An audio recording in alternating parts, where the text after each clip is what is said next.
Hai, ini Hana punya cerita. Kalian lagi apa? The Tiger's Mom Reborn Part 2. Mari kita mulai.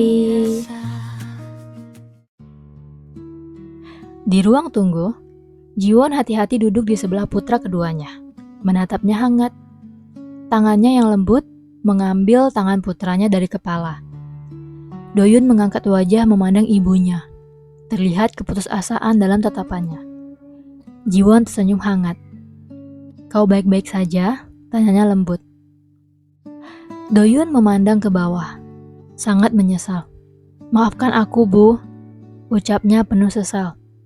"Jika aku lebih pintar sedikit lagi, ayah tidak akan marah dan mendorong ibu seperti tadi." Ia menggeleng-geleng, tidak puas dengan dirinya sendiri. Jiwon terenyuh mendengarnya. "Doyun."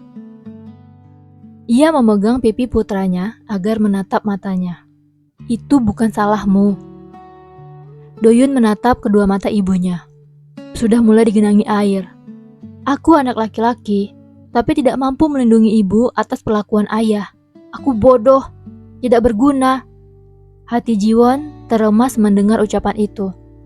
"Doyun ah." Ia menarik putranya ke pelukannya, juga mengelus punggungnya lembut. "Kau tidak bodoh. Kau sudah berusaha, tapi kau tidak menyukainya. Siapa yang bisa melakukan hal yang tidak ia sukai dengan sempurna?" Ia sangat marah pada kebodohannya sendiri karena membiarkan putranya merasa seperti itu. Doyun memejamkan mata, memeluk ibunya erat. "Jika aku lebih berani sedikit lagi," Jiwon langsung melepaskan pelukan dan menatap kedua mata putranya tegas. "Tidak. Kau sudah sangat berani, sangat hebat. Kau putra ibu, kenapa kau selalu merendahkan dirimu?" Doyun menatap kedua mata ibunya bergantian, seolah ia tidak percaya dengan ucapan ibunya itu. "Tapi, ayah bilang..." Jiwon mendengus kesal. "Pria tua itu tidak mengerti seni," potongnya. "Dia itu hanya tahu perusahaan keluarganya saja. Sementara kau..." Ia memegang kedua tangan putranya erat dan menatapnya. "Kau mendapat jiwa seni ibu." Ia tersenyum saat mengatakan itu. Beban di bahu Doyun terangkat sedikit mendengarnya. Jiwon tersenyum hangat. "Kau punya tangan yang indah dan mata yang jeli untuk melihat hal yang indah juga, dan menciptakan hal-hal yang indah pula," ucapnya memberitahu. "Mulai sekarang, fokus pada apa yang kau sukai. Ibu akan mendukungmu dan akan berusaha memenuhi semua kebutuhanmu. Kau mengerti?" Doyun tidak langsung menjawab. "Tapi ayah bilang..." Jiwon meremas tangan Doyun dan menatapnya tanpa ragu. "Sudah ibu bilang," ia menegaskan. "Ayahmu itu tidak mengerti seni. Jadi, melihat lukisanmu yang indah itu, ia tidak paham," ucapnya. Doyun sangat lega mendengar itu. "Benarkah?" Jiwon mengangguk membenarkan, lalu mengelus kepala putranya. "Sekarang, kau fokus saja mengejar kampus impianmu itu. Tidak perlu tertekan lagi." Doyun kembali diam sejenak. "Apa tidak apa-apa?" Ini hidupmu," ucap Jiwon memberitahu. "Walaupun kau akan jadi seniman miskin sekalipun," ia menatap kedua mata putranya, "kau tidak akan menyesal di hidupmu karena sudah mengejar impianmu." Doyun sangat tersentuh mendengar ucapan itu. "Tapi, apa sekarang aku masih bisa mengejarnya?" tanyanya tidak yakin. Jiwon senyum lebar, lalu menarik putranya ke dalam pelukan hangat sekali lagi. "Tidak perlu khawatir. Jika tidak dapat tahun ini, kau masih bisa mengejarnya tahun depan," ucapnya menenangkan. Doyun benar-benar lega mendengar ucapan itu. Ia memeluk tubuhnya ibunya erat. "Terima kasih, Bu." Jiwon mengelus rambut putranya. Bibirnya membentuk senyuman lebar. Karena di kehidupan sebelumnya, Doyun mendapat undangan ke kampus impiannya, tapi tidak lulus di kampus yang suaminya inginkan. Jadi dia dilarang berkuliah di sana. Doyun harus les terus untuk lulus di kampus yang ayahnya inginkan. membuatnya sangat tertekan dan akhirnya tidak kuat dan menelan sebotol obat penenang. Lalu kehilangan nyawanya karena itu.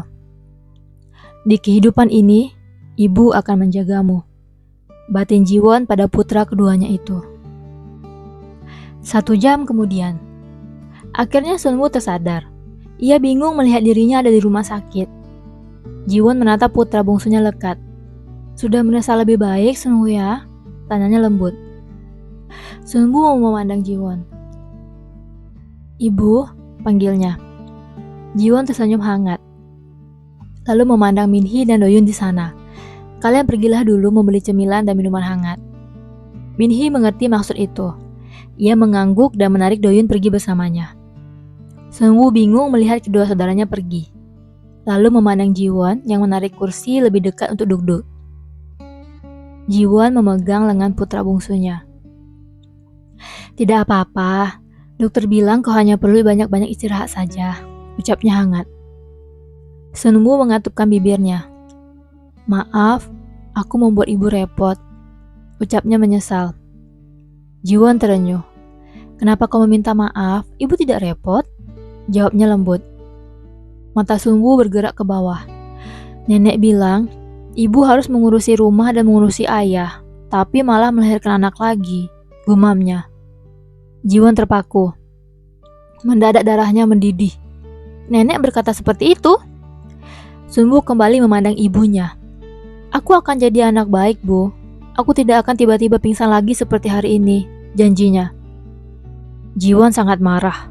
Bukan pada siapapun, tapi pada dirinya sendiri.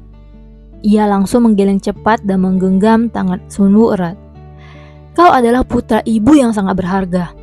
Ibu melahirkanmu untuk dicintai dan mencintai dunia ini. Siapapun tidak berhak menentukan apa yang harus ibu lakukan," ucapnya menegaskan.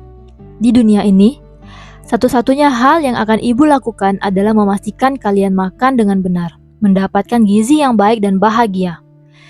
Ibu yang menentukan kau anak baik atau tidak." Sunwoo mengedipkan mata mendengar ucapan panjang lebar dari ibunya.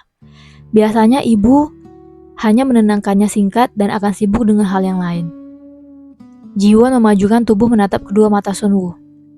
"Sunwoo ya, di dunia ini tidak ada yang lebih berharga dari anak-anak ibu," ucapnya bersungguh-sungguh. "Jadi, jangan pernah berpikir seperti itu lagi. Kau mengerti?" Mata Sunwoo mulai berkaca-kaca. "Ibu tidak kerepotan mengurusiku?" Jiwon tersenyum hangat. "Tentu saja tidak," sahutnya tanpa ragu. "Kau putra ibu yang berharga." Sunwoo sangat tersentuh mendengar itu.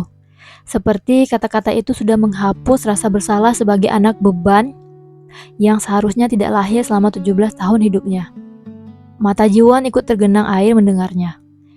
Ia menyeka air mata putra bungsunya. "Apapun yang terjadi, ibu akan selalu berada di pihakmu. Ibu akan mendukungmu dan..." Ia menatap putranya lekat. "Ibu akan mencintaimu bagaimanapun kau."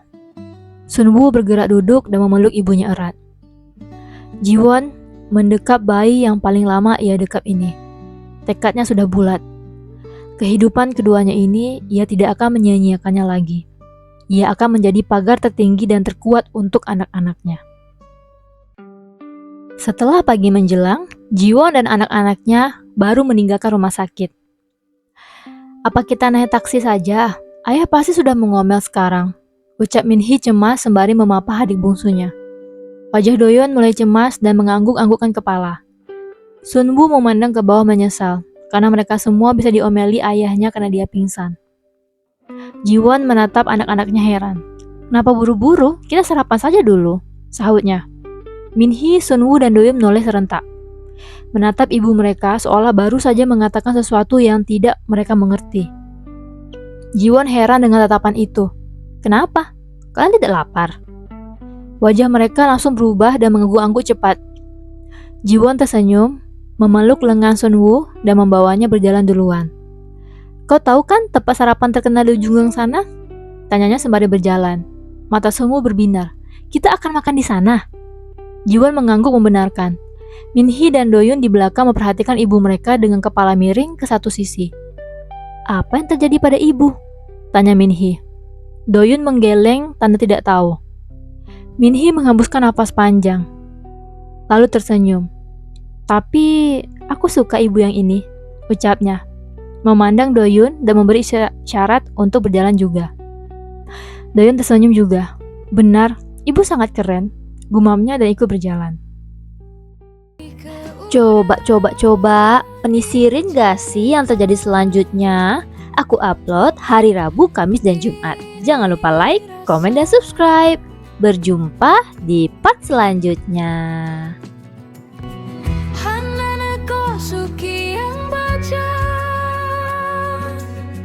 Setiap kata yang kau suka